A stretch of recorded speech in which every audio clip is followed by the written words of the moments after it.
तीन चोर। बहुत दिनों की बात है।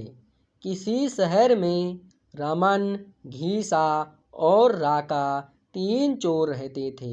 तीनों को थोड़ा थोड़ा विद्या का ज्ञान था। तीनों चोरों को विद्या का ज्ञान प्राप्त होने के कारण बहुत घमंड था। विद्या द्वारा तीनों चोर शहर में बड़े बड़े लोहे की तिजोरियों को तोड़ देते थे और बैंकों को लूट लिया करते थे।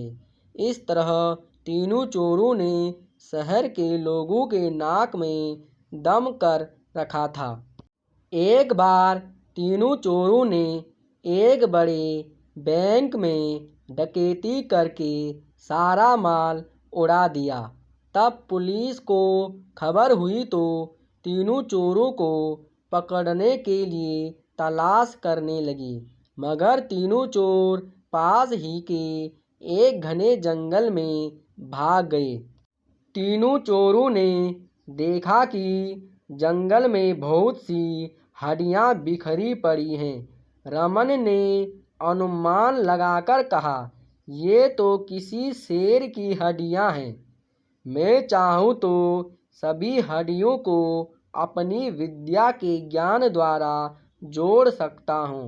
घीसा को भी विद्या का घमंड था, सो वह बोला, अगर ये शेर की हड्डियां हैं तो मैं इनको अपनी विद्या द्वारा शेर की खाल तैयार कर उसमें डाल सकता हूँ। रमन और घीसा की बात सुनकर राका का भी घमंड उमड़ पड़ा और उसने कहा, तुम दोनों इतना काम कर सकते हो तो मैं भी अपनी विद्या द्वारा इसमें प्राण डाल सकता हूँ। तीनों चोर अपनी विद्या का प्रयोग करने लगे।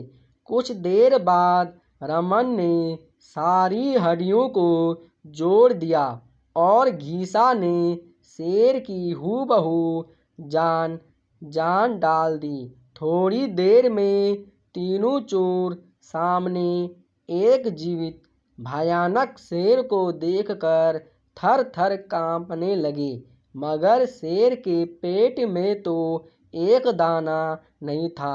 वह भूख के मारे गरजता हुआ तीनों चोरों पर हमला कर बैठा और मार कर खा गया।